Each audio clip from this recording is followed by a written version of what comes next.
इंतजार लंबा नहीं कर सकता।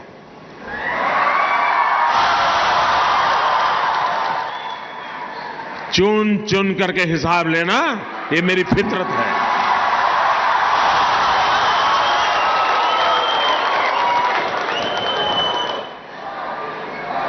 कब तक निर्दोष लोगों को मारने देंगे?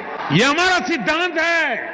हम घर में घुस के मारेंगे। जैसे आपने सुना, ये नया भारत है, ये घर में घुस के मारेगा। अब बहुत सारे लोगों के दिल में ये प्रश्न आ रहा होगा कि वॉर से फायदा किसको होगा। देखिए, वॉर से किसको फायदा हो या ना हो, लेकिन एक चीज जरूर होगी कि पाकिस्तान को उसकी औकात पता चल जाएगी। पाकिस्तान को पता चल जाएगा कि हिंदुस्तान के साथ अगर आपने जंग की तो आप नेस्तो नाबूद हो जाओगे। अभी से ही पाकिस्तान भीख मांगने लगा है। पाकिस्तान ने उनके जो एलाइड नेशंस है उनसे कहा है कि भारत ने जो हमला किया है उससे पाकिस्तान को बहुत नुकसान हुआ है, इसीलिए पाकिस्तान को लोन दे। अब पाकिस्तान अभी से ही भीख मांगने लगा है। अमेरिका ने तो कह दिया है वो इंडिया या पाकिस्तान किसी में भी हस्तक्षेप नहीं करेगा, मतलब कि वो इंडिया और पाकिस्तान के बीच में नहीं आएगा। ये डायरेक्टली अमेरिका ने कह दिया है।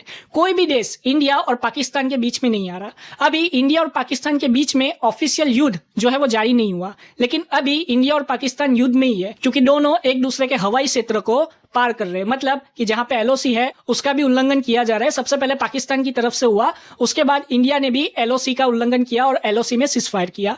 मैं बता दूं कि पाकिस्तान हर बार सबसे पहले हमला करता है, उसके बाद ही हिंदुस्तान हमला करता है।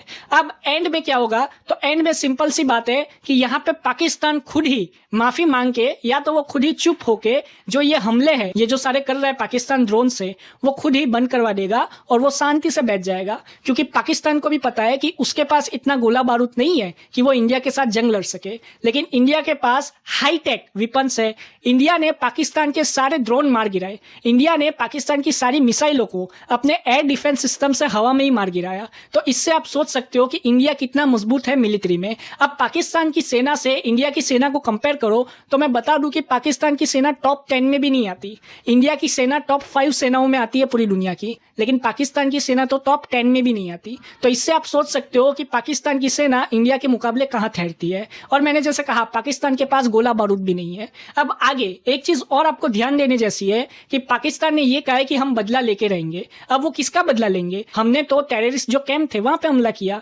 पाकिस्तान के सिविलियंस पे, पाकिस्तान के मिलिट्री बेस पे तो हमने हमला किया ही नहीं, लेकिन पाकिस्तान ने हमारे सिविलियंस पे हमला किया, हमारे मिलिट्री बेस को टारगेट बनाया और जहां पे सिविलियंस रहते थे उस जगह को भी पाकिस्तान ने टारगेट बनाया ड्रोन से। मैं बता दूं कि पाकिस्तान ने बहुत सारे ड्रोन हमले किए, जम्मू एंड कश्मीर, राजस्थान, जैसलमेर, अमृतसर, ये साइड। अब इसका खामियाजा पाकिस्तान को भुगतना होगा। अब आईपीएल भी सस्पेंड हो चुका है, करीब 1 वीक तक आईपीएल को सस्पेंड कर दिया है, क्योंकि कुछ भी हो सकता है। अभी हम वॉर में तो नहीं है, लेकिन हम एक दूसरे पे ड्रोन से हमले कर रहे हैं और मिसाइल भी छोड़े जा रहे हैं। इंडिया ने पाकिस्तान का एयर डिफेंस सिस्टम नष्ट कर दिया जो कि उन्होंने चाइना से खरीदा था। उसके साथ ही एवाक्स और पाकिस्तान के 3 फाइटर जेट भी इंडिया ने नेस्तो नाबूद कर दिए। तो आप इससे सोच सकते हो कि इंडिया की मिलिट्री कितनी पावरफुल है। अब कौन जीतेगा इसमें? बहुत सारे लोगों को यह सवाल उठ रहा होगा कि एंडिंग में क्या होगा। तो एंडिंग में भारत की ही विजय होगी, जैसा हर बार होता है।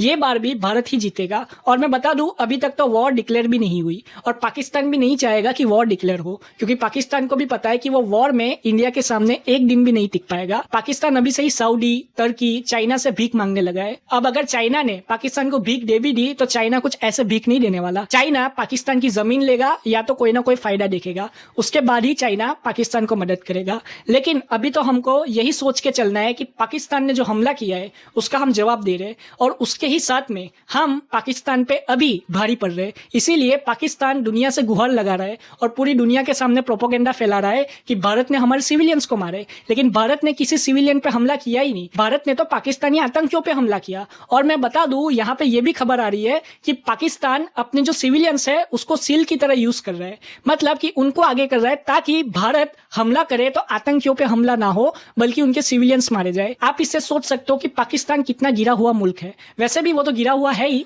लेकिन अब तो हमको ये भी पता चल गया कि जितना नीचे वो गिर सकता है पाकिस्तान, उससे भी और नीचे गिर चुका है। आप अपनी राय कमेंट में जरूर बताएं। जय हिंद।